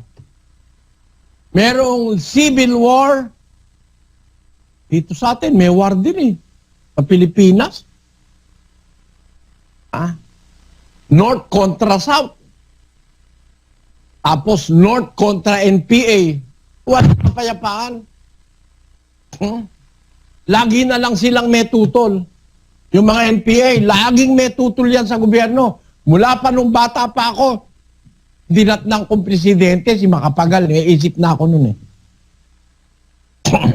Dinatnang ko unang presidente, si Macapagal eh. May isip na ako nun. Kailan ba presidente si Presidente Macapagal? Macapagal Arroyo, Macapagal lang. Yung Tagalubao. Alam nyo mga kapatid, yung mga tutol sa gobyerno na lagi na lang gusto may papatayin sila, nakakasakit ng kalooban no? Nakakasakit ng kalooban. 61 pala eh. Matanda na ako niyan. Ang unang-unang presidente dinatnang ko yata si Ramon Magsaysay. Ramon Magsaysay, ano ba? Kailan ba siya presidente? 53 yan, may isip na ako niyan. Yan 53, 7 taon na ako niyan. 53. Si Presidente Magsaysay. Si Presidente Magsaysay yata yung nahulog sa helicopter. Ay, hindi. Nahulog ang helicopter. Parang ganon. Talagang matanda na. Minsan nakakalimutan mo na siya ang pampitong presidente ng Pilipinas. Mabuting presidente yan si Magsaysay. Parang ang higing ko pa nga ang chismis sinadya yung kanyang sinakyan kaya nahulog ang gumawa yata mga oligarch. Kasi makatao yan sa pobre yan Makataong pobre yan si Magsaysay Ngayon, kalimutan na muna natin yan. Baka mauwi sa politika Ang sinasabi ko lang sa inyo, mga kapatid, no? Ang sa lupa, naalis ang kapayapaan. Kaya dito sa atin, sa Pilipinas mismo, wala kang, lagi na lang merong kontra. May NPA, may hukbalahap, may patayan ng patayan eh. Sabagay, mas mabuti yung hukbalahap nung araw eh. Hindi sila pumapatay ng ng mga mabubuting tao, yung mga hukbalahap. Ang pinapatay lang ng mga hukbalahap, yung mga abusado. Ngayon, itong mga kumukontra sa gobyerno, pati mga sundalo na nagbangangalaga ng kapayapaan, pinapatay. Nag-iisip ba naman kayo? Wala namang kinalaman yung sundalo. Sundalo lang yun para ipagtanggol ang republika. Baka mamaya pumasok dito si Xi. Papagtanggol tayo ng mga sundalo. Kasama ka na sa ipagtatanggol. Ba't papatayin mo sundalo? Wag naman. May pamilya yan eh. May mga anak at asawang umaasar yan. Pagka mamang kay lupit, ang puso mo'y di nanabag. Pag pumanaw ang buhay ko, may isang pipit na iiyak. O, tinuma? Pagka may isang pipit kang pinatay, may iiyak na kapwa pipit. Tao pa ang patayin mo, may iiyak na magulang. Diba? May iiyak na asawa, anak, no? May iiyak na mga kamag-anak. Ba't mo pinapatay ang sundalo, kapatid? Sino nagturo sa iyo niyan? Huwag mo naman sabihin sa akin na nakumbinsi ka na nung nakasakay sa kabayong mapula. Yun na nga talaga ang totoo. Yung nakasakay sa kabayong mapula, yon ang nag-alis ng kapayapaan sa isang pamilya para magpatayan ng pamilya. Nag-alis ng kapayapaan sa isang komunidad para ang isang komunidad magkakontra-kontra. Sa isang probinsya, sa isang bansa at sa international scene. Kaya ngayon, puro kontra ang gulo. Maraming kontra kay Trump. Galit na galit yung mahaderang tawag dun? Speaker of the House of Representatives, yung babae. Ang tindi ng galit kay Trump nun. Sabi ko, walang moral ito ah. Ako hindi ko gagawin itong Speaker of the House. Biro mo, nagsasalita yung presidente, tapos yung papel ng presidente na ini-speak, pinakita pa na pinunit. Speaker of the House of Representatives ka pa naman, wala kang galang sa presidente mo. Palagay mo, galit ka kay Trump. Pag nakatayo yun doon sa likod ng bandera ng Amerika, sinisignify nun yung Nation of America. Tapos wala kang galang. Tinan mo itong mahaderang ito. Yung babaeng intrimitidang ito. Pakita mo.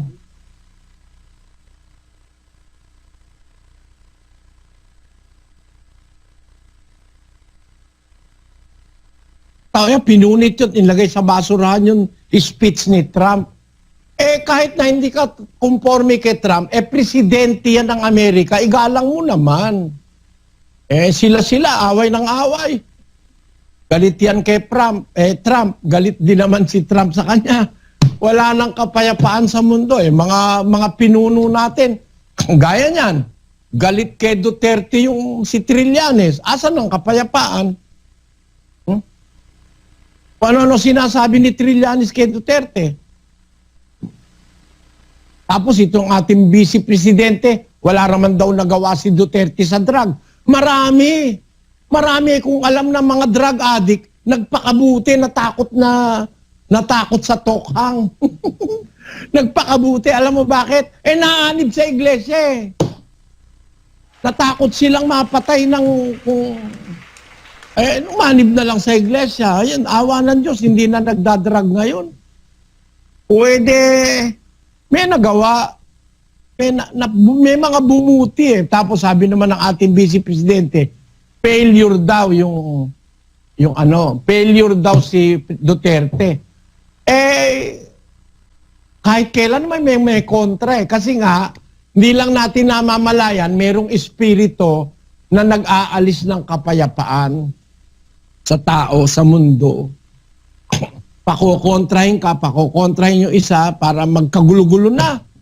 Ganun na nangyayari sa mundo. Kaya mga kapatid, alam nyo ba kung saan ang galing yan? Yung pagpapatayan na yan. Sa kauna-unahang mamamatay tao, mga anghel. Mga anghel. May inggit, may grudge sila sa tao. There are reasons. Kaya may mga anghel na nangunguna sa pagpatay sa mga tao to destroy human lives. Merong mga anghel na ganyan. Pangunahin dyan si Satanas. O, yan.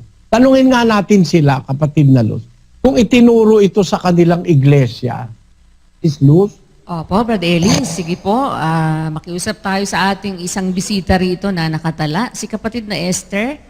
Asan po siya? Esther Kaya huwag mong Manal. pipilitin, kapatid na Luz. Opo, Brad Eli, kung sino lang po yung may gusto. Sis Esther Manalan, saan po? Ayon, kapatid. Ayan, sa po isang Katoliko. Matanong lang po namin kayo, itong pinag-aaralan po natin ngayon, ito po ba, payag po ba siyang matanong? Ayan, sige. Ito po ba ay narinig na po ninyo sa Katoliko, kapatid?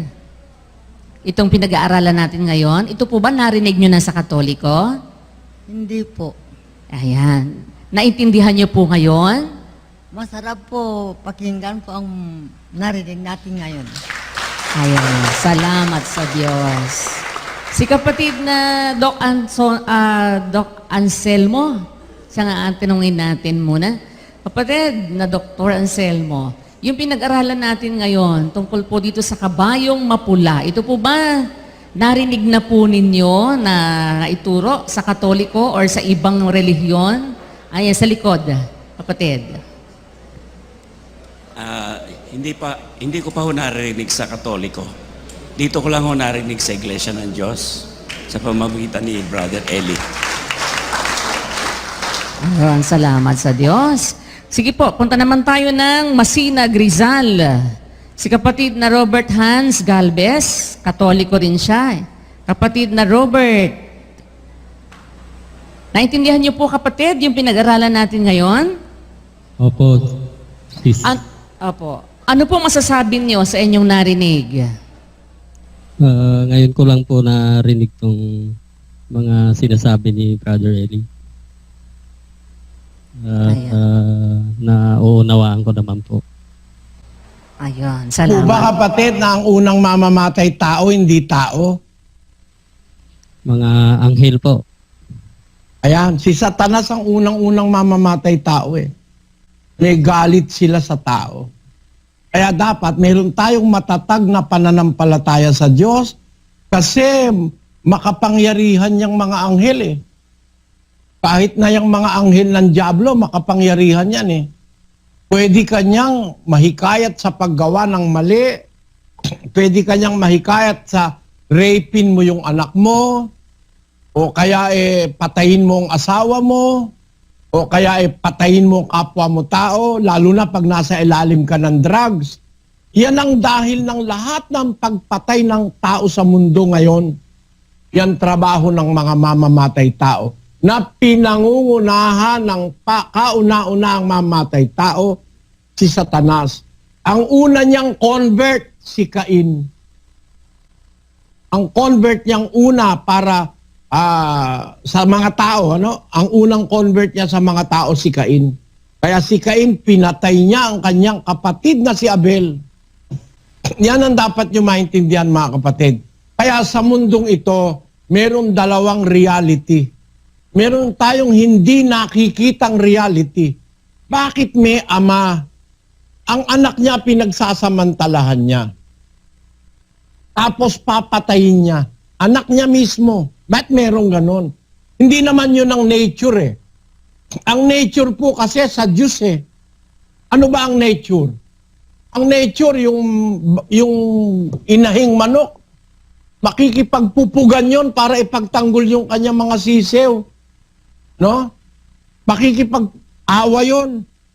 Bakit merong ama, yung anak niya tinatapon sa basurahan?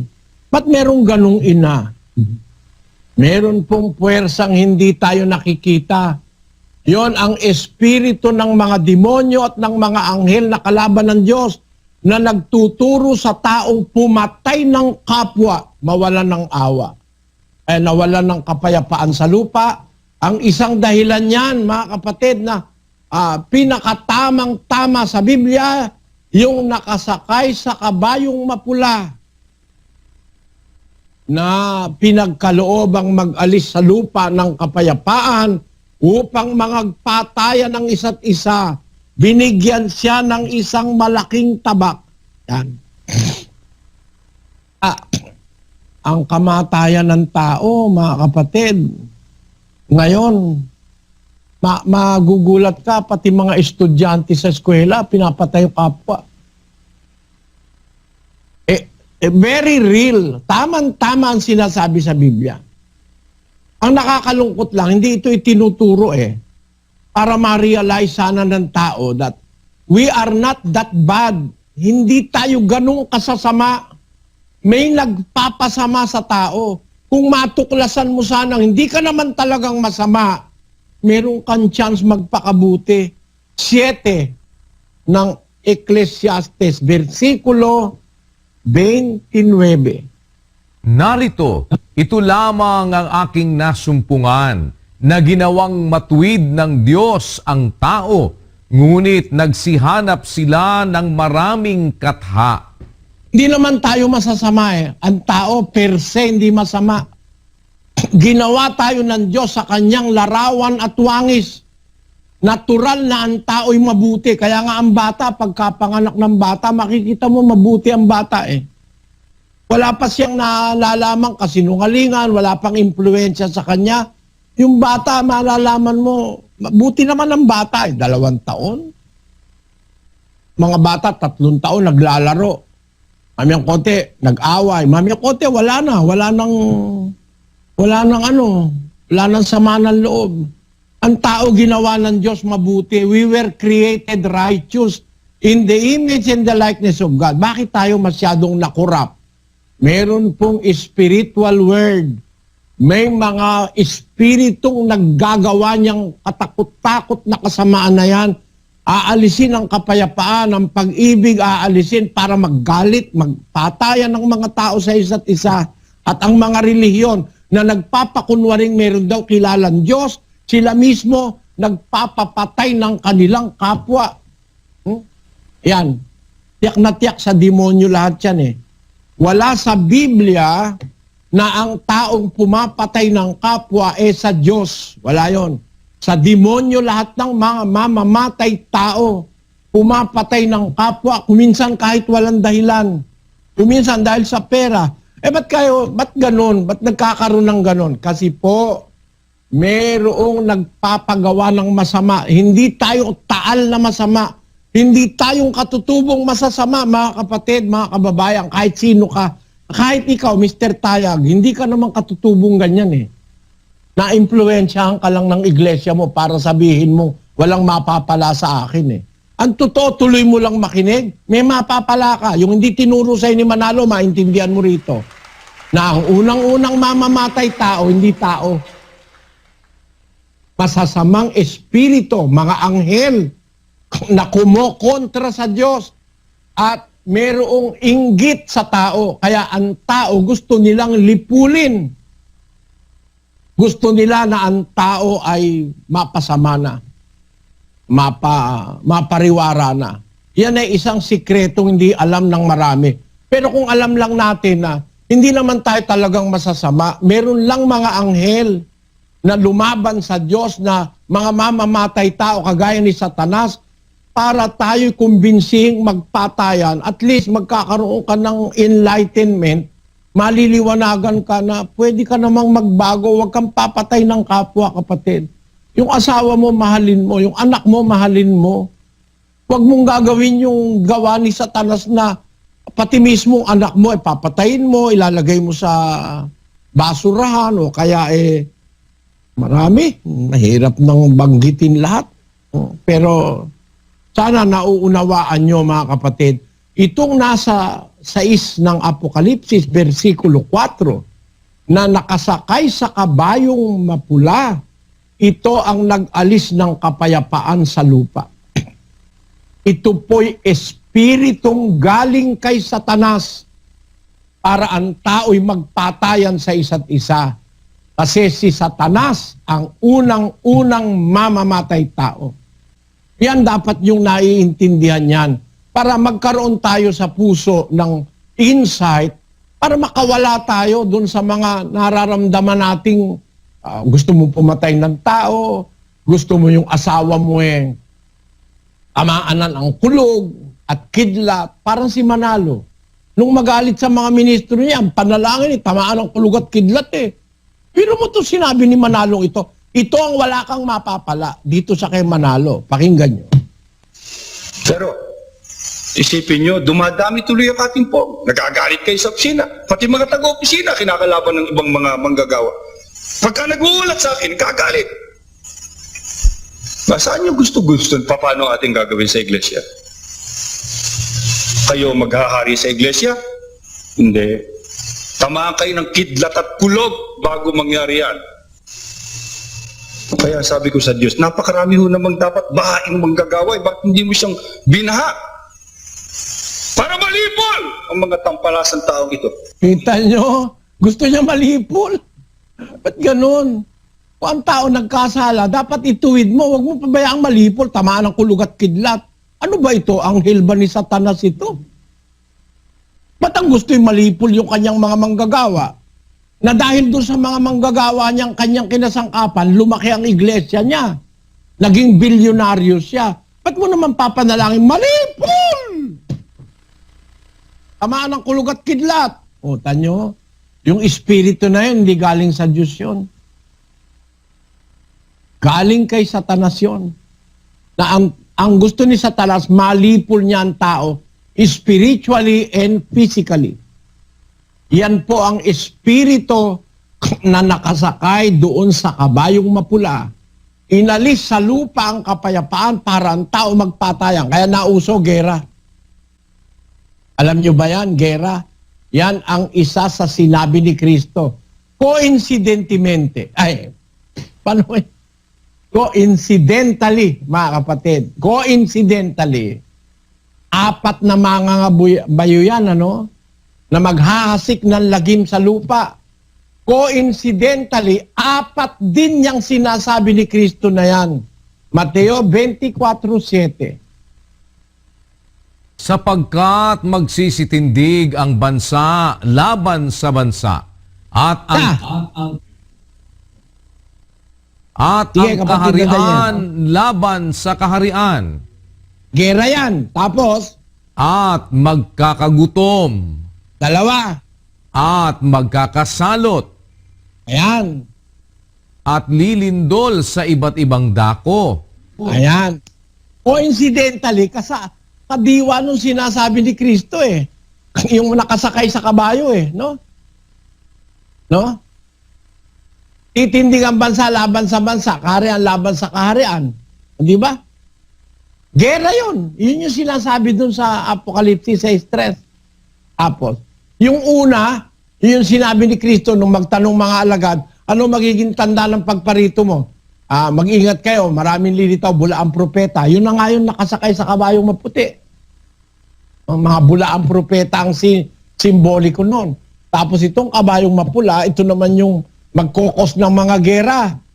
Tapos, ang isa pa, yung magkakaroon ng kagutom, salot, tapos lindol, mga famine, earthquakes, at saka plagues. Isa pa yan. Coincidentally, mapapag-aralan natin lahat yung sinasabi ni Kristo, konektado dun sa Apokalipsis. Kung napansin nyo, titindig ang bansa laban sa bansa, kaharian laban sa kaharian, isa yon. Isa yon, yung mga gera na yon. Magaganap yon. At bukas malalaman nyo kung loloobin ng Diyos. Bukas ba? Hindi pala. Sa susunod palang Biyernes, kung loloobin ng Diyos. Bakit naman nagkakagutom, nagkakasalot, at may mga natural calamities. Kaya lang, di natin matatapos lahat yan Salamat po sa inyong pakikinig at lahat ng nasa internet ngayon. We have a total of 23,317 computers connected to us all over the globe. Salamat sa Diyos. At meron naman tayong mga mga visitors at mga audiences sa iba-ibang lokal sa Pilipinas, 36,000. At yung mga nasa abroad, di natin alam, yung nanonood sa magitan ng satellite, doon sa mga cruise ship, napapanood po ang dating daan. Di natin alam doon sa mga bundok. Sana makarating po sa lalong maraming tao ang mga pahayag ng Diyos na ito sa kanyang banal na kasulatan. Hindi po akin ito. Galing po ito sa Biblia. Ito'y karunungan ng Diyos na dapat nating maunawa, mga kapatid, para makilala natin ang katotohanan sa ating araw-araw na pamumuhay. Meron na tayo ngayong kaalaman na yan palang gumagawa ng mga bagay na yan, hindi pala tao lang mismo. Meron palang nag-uudyok sa tao para gumawa niyang pumatay, magpatayan, magkakontra-kontra. Meron pala niyan. 2:2 ng Efeso. Huling talata pong babasahin ko ngayon. Na inyong nilakaran noong una ayon sa lakad ng sanglibutang ito, ayon sa pangulo ng mga kapangyarihan ng hangin, ng espiritu na ngayon ay gumagawa sa mga anak ng pagsuway. Meron palang espiritong gumagawa niyan para tayo sumuway, mga tao. Sa mga anak ng pagsuway, epektibo sila. Basahin natin sa English, kapatid na Daniel. Wherein in time past ye walked according to the course of this world, according to the prince of the power of the air, the spirit that now worketh in the children of disobedience. Tandaan nyo, yung mga nakasakay sa kabayo sa Apokalipsis, espiritu yan, no? That worketh in the children of disobedience. Ang sabi sa Bisaya, nga kanhi mao ang inyong panaggawi uyon sa kahimtang niining kalibutan. Uyon sa prinsipe sa kagamhanan sa hangin, sa espiritu nga karon nagabuhat diha sa mga anak sa pagkadili masinulundon. Ang sabi sa Kapampangan, nung ka rin linakad kayo king misa na panahon nagpangking kaugalian na niting yato, agpangking prinsipi rading kayo payanan ning hangin, king espiritu angeli darapat karing anak ning kapanalangsangan. Nagnaan nyo, idi na minsan kas ti ugali daytoy lubong, kas mayan nurot iti panguloen, ti panakabalin ti hangin, ti espiritu nga ita, agaramid kadagiti anak ti kinasukir. Ano? Na diyan, nagralakaw kamo kay tusuno sa paglakaw kan kinabanay ni. Suno sa prinsipe kan mga kapangyarihan ning doros, kan espiritu na naggigibo ngunyan sa mga aki ning kasumbikalan. Dilin kamo anay naggawi, suno sa batasan sining kalibutan, suno sa puno sang kagamhanan sang kahawaan. Ang espiritu nga karon nagapanghikot sa tungga sang katawuhan nga di masinulundon. Meron po palang espiritu na nagtatrabaho sa mundo. Tandaan nyo, nag-aalis ng kapayapaan para tayo maging mga masuwayin sa Diyos. May espiritu niyan. Pwedeng pumunta yan sa bahay nyo, nakakabayo yan. Ha? Pwede yan pumunta sa isang opisina, pwedeng pumunta sa isang sentro de gobyerno, pwedeng pumunta yan sa Malacanang, pwedeng pumunta yan doon sa opisina ng Vice President, pwedeng pumunta yan sa Senado, pwedeng pumunta yan kahit saan dahil nakakabayo yan. No? nagkakalat ng lagim. Mga kapatid, maging aware kayo, ang gumagawa niyan espiritu, hindi tao. Huwag kayong magalit sa kapwa. Huwag tayong magalit sa mga, bawa, galit ka kay Dilima. Huwag ka magalit kay Dilima. Galit ka kay Trillanes, huwag ka kay Trillanes magalit. Yung espiritong nagpapakilos sa mga kaaway ni Presidente Duterte, sa kaaway ng gobyerno, sa nagpapakilos sa mga NPA, huwag tayong magalit sa mismong tao. Yung espiritu na yon ang talagang kaaway ng sangkatauhan. Yan ang mga mamamatay tao. Tandaan nyo, ang puno niyan si Satanas. Ito isang trivia. Ang unang-unang mamamatay tao, hindi tao, anghel. Is there any reason for an angel to be a murderer ng tao? May posibleng dahilan. Nasa Biblia, hindi inimbento yun ni Soriano. Nasa Biblia yun. Kaya, isa sa mga anghel na nagrebelde sa Diyos, ang target niya, ibagsak ang tao. Sapagkat si Satanas ang kauna-unahang mamamatay tao. Kaya nga lagi kong sinasabi sa inyo pag ang isang iglesia pumapatay ng kapwa, kahit baliktarin ninyo ang mundo, hindi ako naniniwalang sa Diyos ang iglesyang pumapatay ng kapwa-tao. Tandaan nyo, mga kapatid. Kayo'y kumukonsinti ng mga mamamatay tao Tiyak na tiyak sa demonyo ang mamamatay tao. Yung nakasakay sa kabayong mapula, yon ang nag-alis ng kapayapaan sa isang pamilya para magpatayan ng pamilya.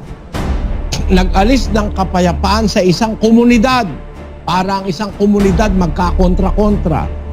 Sa isang probinsya, sa isang bansa at sa international scene. Kaya ngayon, puro kontra ang gulo. Kahit kailan may kontra Kasi nga, hindi lang natin namamalayan, merong espiritu na nag-aalis ng kapayapaan sa tao, sa mundo. Pakukontrahin yung isa para magkagulo-gulo na. Ganun na nangyayari sa mundo. Kaya mga kapatid, alam niyo ba kung saan ang galing yan? Yung pagpapatayan na yan. Sa kauna-unahang mamamatay tao, mga anghel. Ayun, Po salamat. ba kapatid na ang unang mamamatay tao, hindi tao? Mga anghel po. Ayan, si Satanas ang unang-unang mamamatay tao Ang convert niyang una para sa mga tao, ang unang convert niya sa mga tao si Cain. Kaya si Cain, pinatay niya ang kanyang kapatid na si Abel. Ito po'y espiritong galing kay Satanas para ang tao'y magpatayan sa isa't isa. Kasi si Satanas ang unang-unang mamamatay tao. Kaya matindi ang hinanakit ni Satanas. Mamamatay tao siya, pero meron siyang hindi mapatay. Paano po yun, kapatid na Eli? Sinasabi, meron siyang hindi mapatay.